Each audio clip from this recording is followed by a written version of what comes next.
Hello, and welcome to yet another edition of the Security in Action podcast, where we invite thought leaders from all over the world.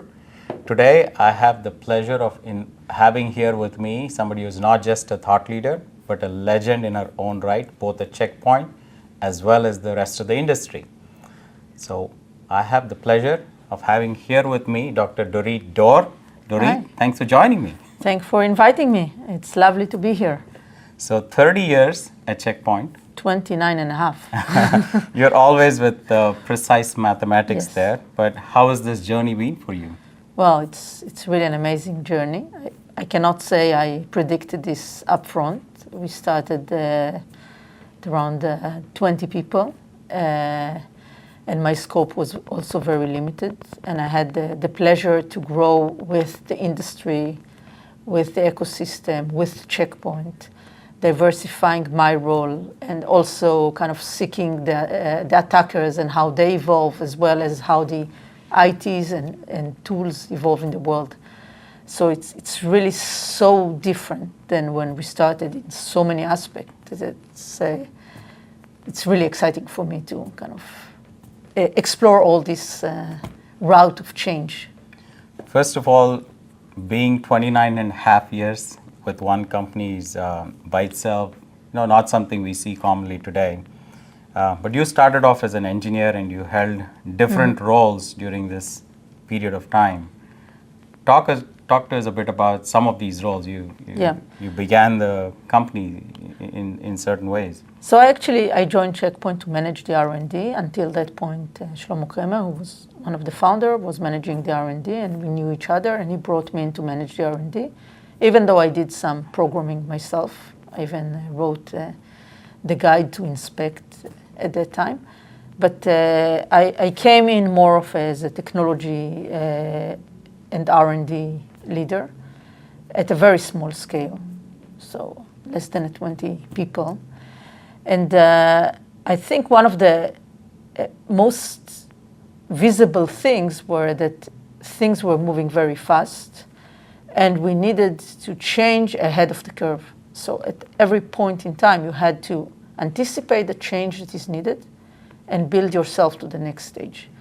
So that changed the forum, the level that reports to me, the roles and responsibility. Everything had to kind of all the time evolve and reinvent itself. There were also points in time where I took very different roles, like managing the M&A, or managing business units, or growing businesses for Checkpoint. These were very, let's say, different in nature. I always had an angle going into them. So if I went into M&A, it was after I already did the due diligence and the integration with companies, etc. So I was already in the mode of doing this.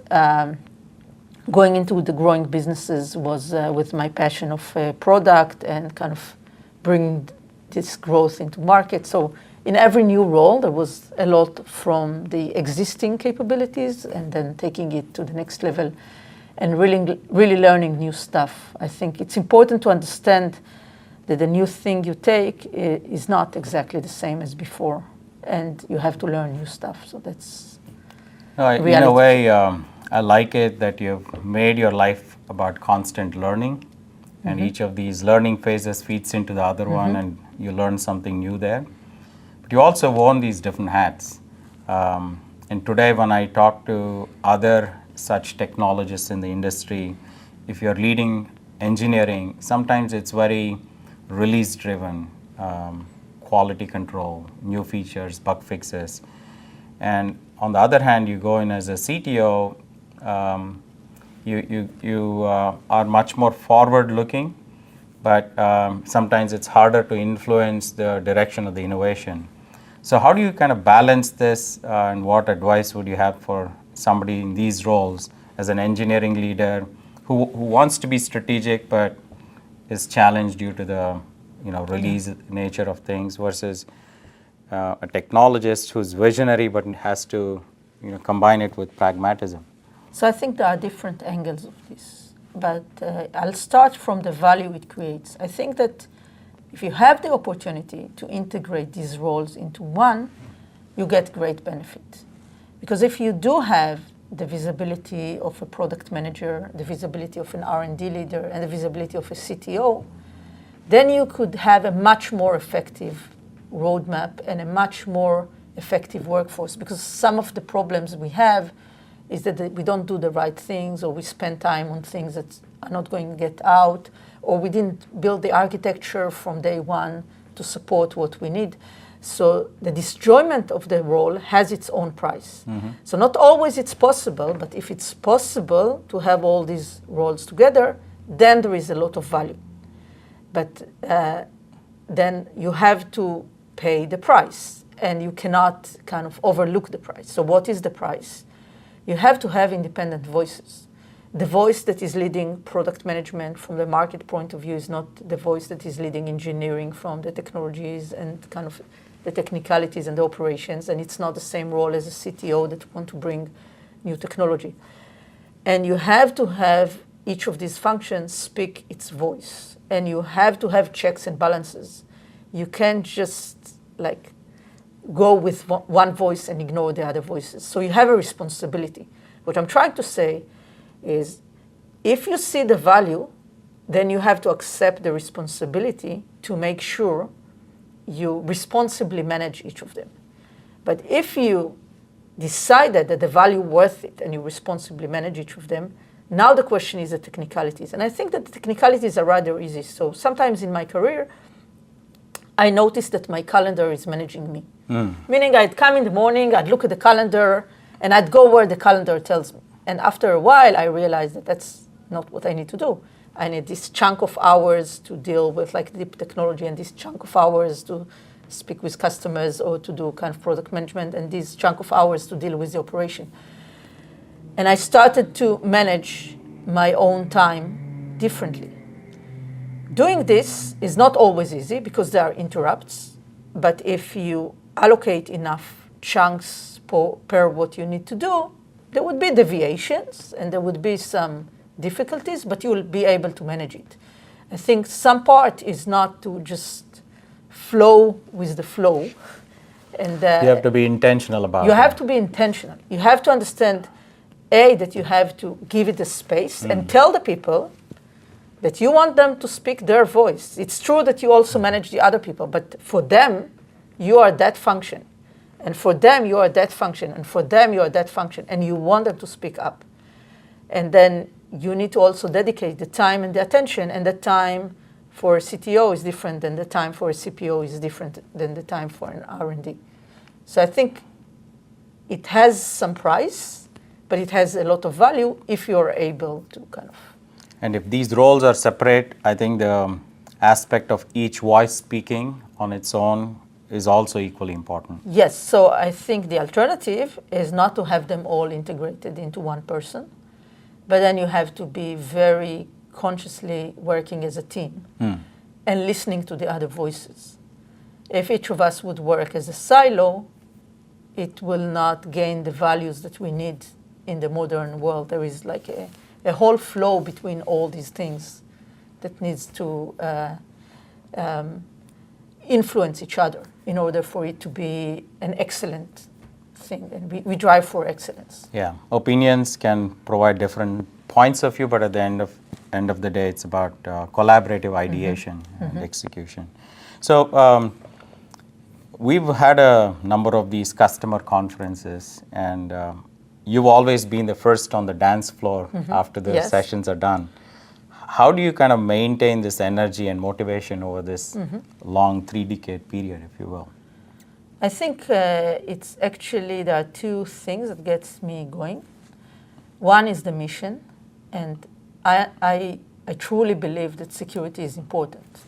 It's in my DNA. I think that it's really important for our customers. It's really important for us. And I'm all in to this mission. And the second thing is the people. I talk to the people.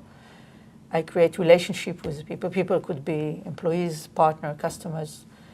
And as a result, they also give me feedback. And the feedback gets me going for the next time. They will only give me feedback if I'll give them feedback on the feedback. If the feedback kind of goes to a black hole, there won't be much dialogue after that. But if the feedback is turning into action, and if they see that I take some action item and learning from their feedback, then they get encouraged to give me more feedback and to create more dialogue. And I get encouraged and challenged to do more. So it's a machinery that drives itself by listening to the people, by getting the challenge to complete the mission in the best way. Then you get excited and you try to do more of this. You also bring others along on the mission as well in the process. And dancing is the fun part, and I think it's important because it's also important to have fun. And I think people want to see this, not just like at the serious drawing board, but also at the fun and the personal attachment. And so it's also important for the people to complete their desire to be with you in this kind of game, to see the mission, to see how it contributes, and to kind of take it to a personal level. I think that's something very powerful because you can be inspired, but sometimes the challenge is how do you make others equally inspired and committed to the mission at hand. And so in that context, who has inspired you along your journey? Yeah, so I learn from many people. I like to look at many people as my inspiration. And by the way, I also did some kind of opposite mentoring, if you will. I took some employees that helped me kind of get feedback from them. So I could be inspired from many different ages, generations, capabilities. I am inspired by people that have their own vision and speak their own mind, even if it's not my vision, but it's something for me to see how they think about their vision and how they get to their passion. And so it ends up being a collection of many steps on the way. I'm really an ongoing learner in that regard, and the inspiration and drive and all of that comes from nearly everyday interaction. So. Yeah, that's fascinating, and especially this concept of reverse mentoring that you talked about, because you can learn from people that you're meeting for the first time with how they approach certain things as well. Your career kind of has spanned a lot of inflection points, in my opinion. Maybe the internet was still at its infancy when Checkpoint got started. Cybersecurity was still fairly nascent, and then you had cloud, and now we have AI. We had mobility as another inflection point. So how do you kind of draw the parallels across this as you look back and look at the internet, cloud, now AI? Are you seeing any common themes across them, or are they different? Yeah. So I want to start with we have to start humble. So the humble starting point is that I must say that at every point in time, it wasn't like I could predict everything that's going to happen. You look at these changes and you see that they would really change the world, but you are not really clear how they're going to change the world. And then you have to realize that this is the case now as well. It's not like now you could predict, but before you couldn't. You could still not predict where it's going. So when you understand that this is the case, the best case for you is to play along and to progress and to evolve all the time and to look for the big transformations inside.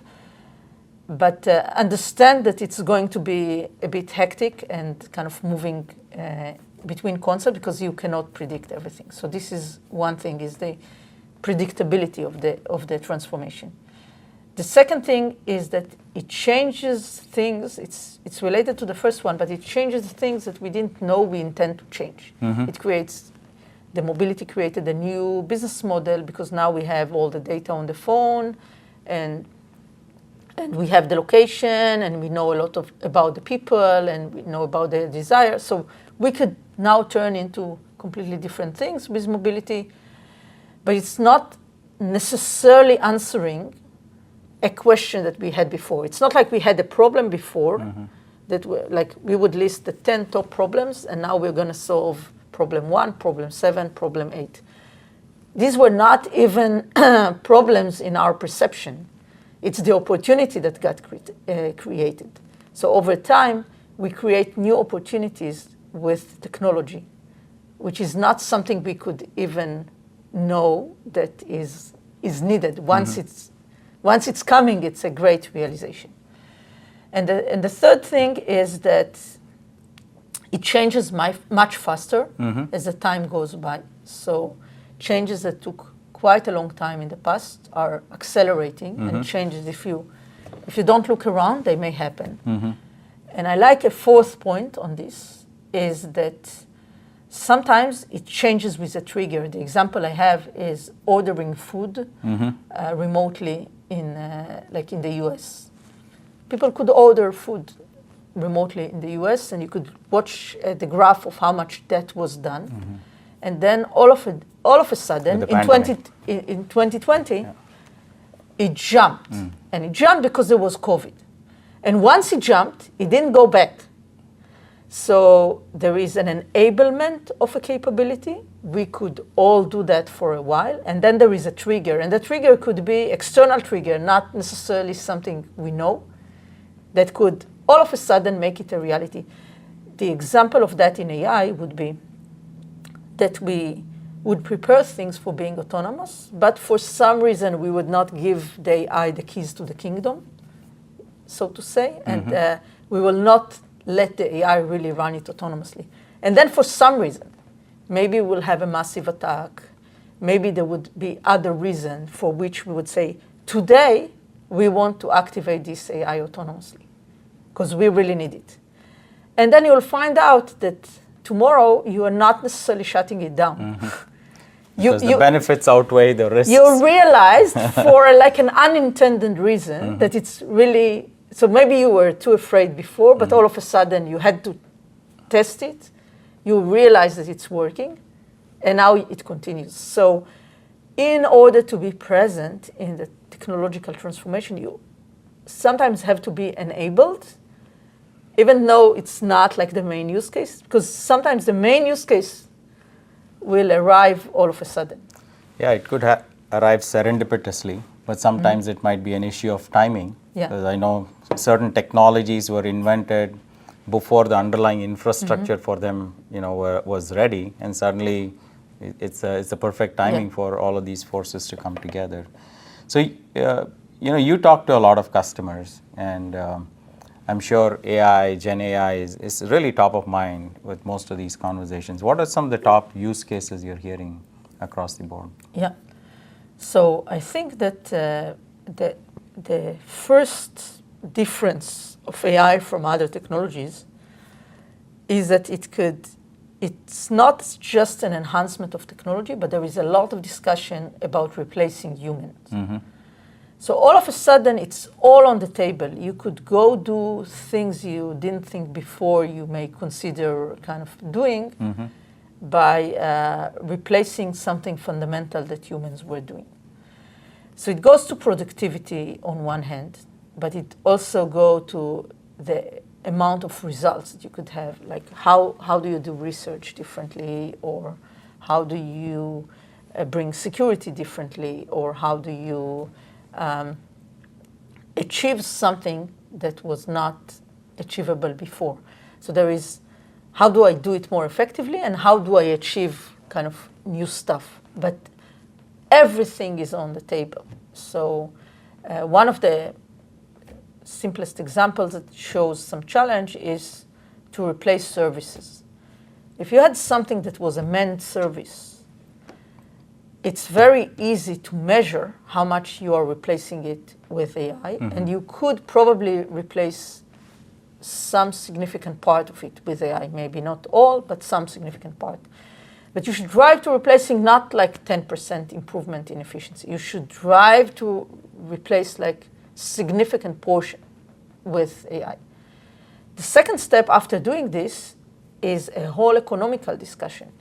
Before, you charge me a lot of money for this service, because this was a manned service, and it was clear that it has the resources and the cost, etc. But now that it's AI, maybe it's kind of a cost of a software. It's no longer like a cost of a service. So do you have to change your business model now in the new world of these services? So there are influences that go beyond just what you are doing with technology and what you are replacing that you have to take into consideration that are different in this case. Another element is the expertise. We used to get expertise by a lot of on-the-job training. But if some of this on-the-job is being done in an automated way by AI, how do you get the on-the-job training for the people? How do you make them expert? How they turn into being expert?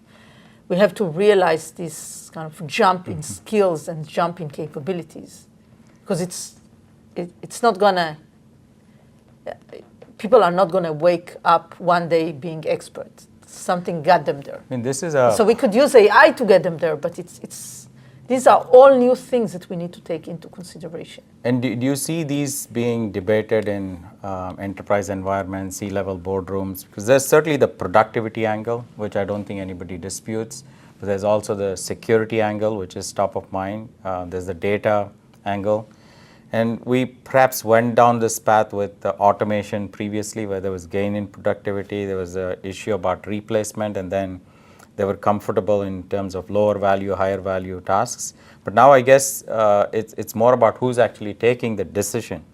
Are we outsourcing the decision to somebody who could arguably be more intelligent? And is that the right decision? In a way, that's the dilemma that's cropping up. Do you see that at all? Yeah. I think that there are two different angles here. I think that boards and executive teams, also in enterprises, in a sense, would like to see this transformation because they realize that that's the economical transformation of the world. But it's very hard to change the behavior of people that are doing certain processes and certain behaviors, and you don't just want to automate what they did, how they did it. You want to create a new model of work for them. So it's a change management that is not easy to do, on one hand. You have to convince that like 10% improvement is not something meaningful, and you have to drive to an improvement like we never had before. And there is this concern about what gets you there. You have to collect more data, you have to keep the security of the data. Do you give this an autonomous decision? I think that the autonomous part will end up being like the food ordering, like that there would be some triggers that you will have to try it, and then you try it, you get used to it, and you don't go back. The convenience factor. You won't go back, but it will take its time a bit. But the other concerns of what does it mean that I gave this decision? How do I guard it in some way? What's allowed or what's not allowed? How do I access the data? What type of data I collect on people, etc., is a concern because the exposure is bigger in this case. And I think, like before, always that was the case in security. They wanted this, let's call it security powder, something easy. Pixie dust. that I let you kind of spread all over, and now you are secure. And sometimes about security is not that easy kind of solution, and there is no such dust. It's something more complicated that you have to understand the trade-offs, and that you have to kind of accept certain conditions and controls. And it will take time for people to kind of accept this, learn this, and kind of work with it. But it's not going to be like, here is a simple solution and everything is solved by it, because every progress we'll make will have kind of a negative implication to that progress as well. And then we have to put some controls in place, maybe some more fundamental, proactive capabilities, but we have to move on because this progress will end up happening.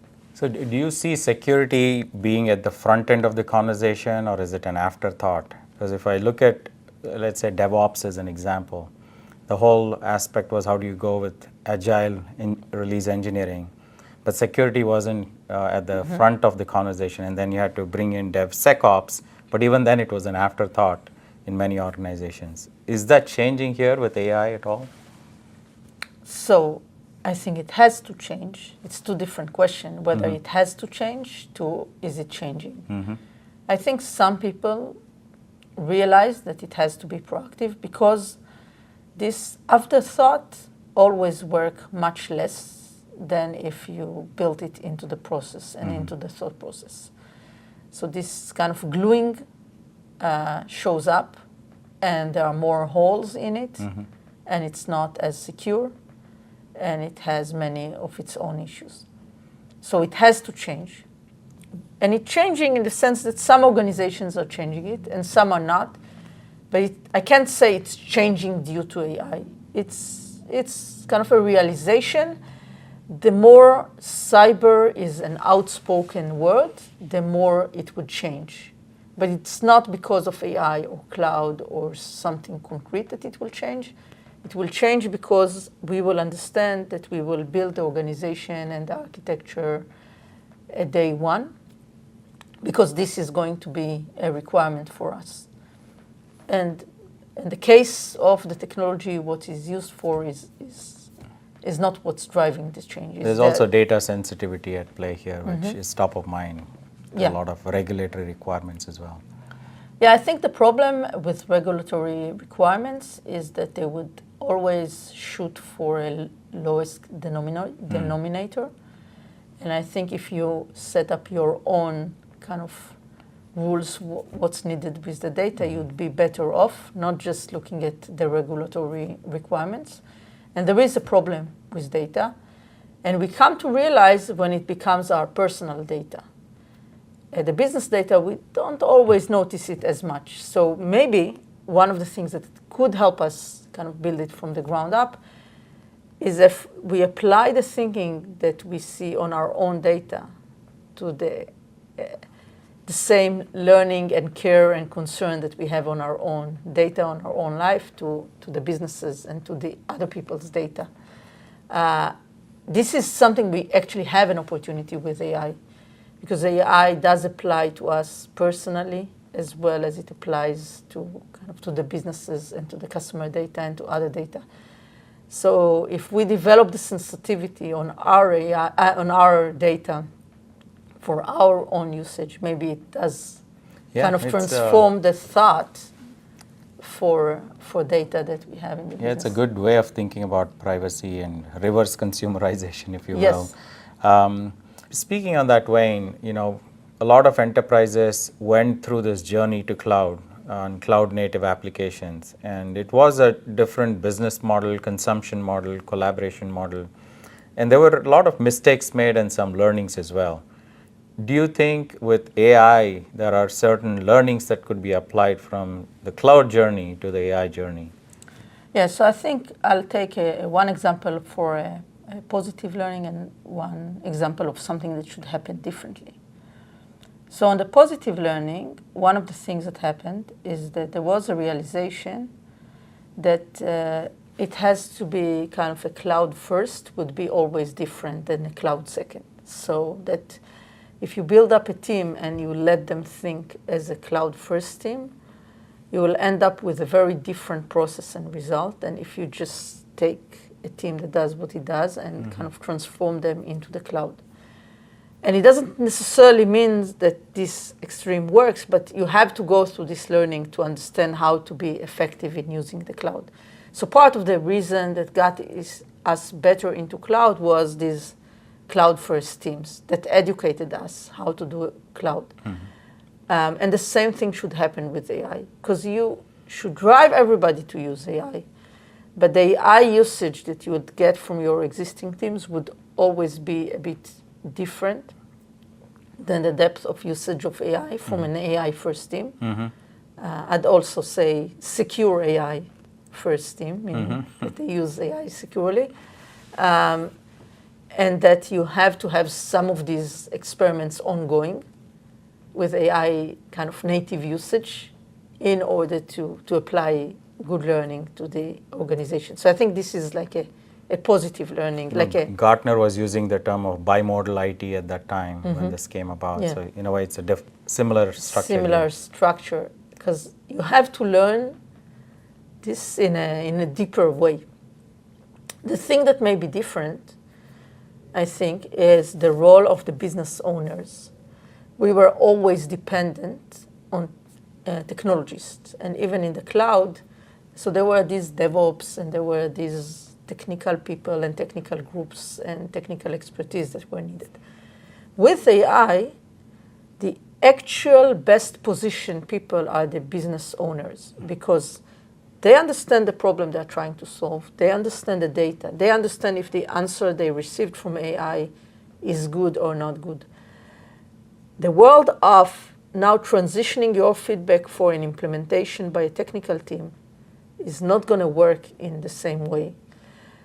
In a sense, the role of the technical team would be to create an infrastructure that would be common and easily consumed by the business owners. But the business owners are the ones that should say, what extra data should come here? When should I retrain? Or how do I do a better reinforcement? Are the results excellent or not? And they should have the tools to reshuffle it very, very quickly. So the separation between kind of the business owner and the technologists is going to be different in the AI world. So there's an enablement team and there is a consumption team. And I know we had this shadow IT before, and now there's shadow AI coming up. And I think one of the learnings you're suggesting is how quickly can these teams collaborate so they operate with the right kind of guardrails. They operate with the right guardrails, but also that we give more responsibility and more capabilities at the ends of the business owner. At the ends of the business. That makes a lot of sense. So continuing down that path, again, this cloud native brought in a lot of SaaS companies and new business models that disrupted some of the traditional ones. And now it's sort of coming back to hybrid. But do you see something of a similar nature with AI native companies bypassing traditional companies that have an existing base but maybe not AI native in that sense? Yeah, so the SaaS world came from, I'll give you the service from remote if you want. So the tools would be the front, but because I have all the telemetry and all the understanding, I could actually service you from behind the scenes. Yeah. The service model is changing. Instead of people servicing you, it's automated systems and it's engines that could run in real time. So we bring back the service into being part of the product at the forefront. There is no need for it to happen kind of at the back end. It could be at the front end. And actually at the front end, it could be better because it will enjoy the reinforcement and the learning of what was good and what was not good. I gave before the example that it influences the economy. How do you charge for it? Is it now turning back to be a product component and then it has some value that you could charge but not that much? Or is it still called service? So yes, AI changes the balance. Not necessarily by replacing the fact that there was now a company that gave you, there was a company that now gave you CRM services. So before you developed your own CRM, and now there is a company that developed your CRM. I don't know that in the future, because there is AI, you won't have anybody that will develop a CRM. Still, it's good that somebody would have a focus on a CRM, but maybe the delivery is interchanged with AI and with a lot of capabilities that you could do yourself and with less manned services at the back end and more like tools at the front end. So it doesn't necessarily change the expertise type of understanding a problem and kind of solving it in a generic way, but more of the details. Understanding where humans can intersect and add value becomes more and more important. And I think it's AI at the end will move from AI helping humans to humans helping AI. That's an interesting way of thinking about it. And recently you added another title to your list of Yeah. title, and that was as a grandmother. Yeah, I'm against the title of a grandmother because that puts me on an old position. But I'm a mother of a boy that has a kid. Yes. So with that generation coming in, I remember when my kids were born, maybe a bit later, they were all addicted to touch screens, and information was being consumed by swiping. Now we're getting into a world where in the next few years you're probably going to have to coexist with agent. You don't know what's human versus an agent. You have humanoids, you have robotics. So how does this look like in the next 10 years in your opinion? I think this is part that is scary to people. It's also scary to me in a sense. I think that it would be harder for people to differentiate if the advice they got is from a human or from AI and to qualify it. But I think we have to live with it because it's coming. So we have to live and learn to qualify and accept it. I'd like to have an alignment. My alignment would not necessarily be your alignment, would not necessarily be other cultures' alignment. Every one of us had their own kind of limitation of where they feel comfortable and where not. And part of the problem with AI is that the alignment is set by kind of either the giants or the governments or something. It's not going to work. At the end, I have to have some tuning capabilities to say what I'm allowed and what's reasonable. So I'm not sure how it comes into play in terms of technology, but maybe there would be a shim of alignment that I'd stick that would help me like tune the alignment to the relevant audience. Then you'll tune a different alignment to your family or to some parts of the family. But I think we need to develop the skills of teach the generation to differentiate and listen and understand that not all is the same. B, create a technology that will let us be in some better control than today. And C, accept that it's coming. And Adapt. Yeah, okay. Sensible advice. So now you're on the cusp of transitioning one of your hats as a CTO to Jonathan Zanger, who's coming, and becoming a Checkpoint Fellow. So how is that transition working out? What's the one piece of advice you'd give to him as you pass the baton? Yeah, I think he has a big challenge in his hands because we said AI is changing everything. And so it's a very rapidly moving space where it's a great, great opportunity to reinvent how we do security in this kind of a new world, New era. Yeah. So this is a very intense challenge. They have to run fast and think very openly and be very creative. So I'll just take the advice to remember somehow to connect it to the rest of what the business does or what the customers are looking for, etc. So I think if you come not from the startup world, you have an existing install base and customers, etc. And you should not necessarily let this slow you down, but you have all the time keep a very strong leg on how you really leverage your scaling point. And that's your scaling point. So you're not just scaling up a startup from the ground up of where you start. You could also do this, but that's not taking advantage of what the company has to offer.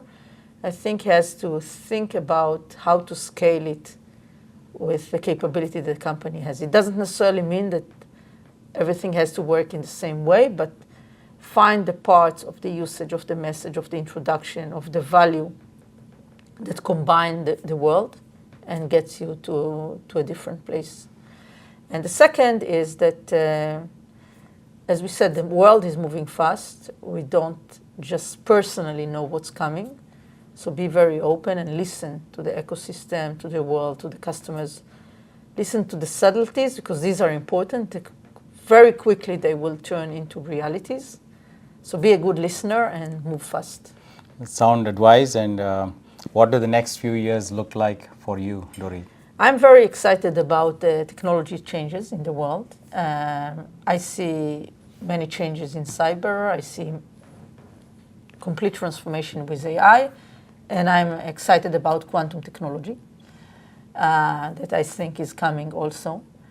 And I came back to the realization that I'm a technology transformation person.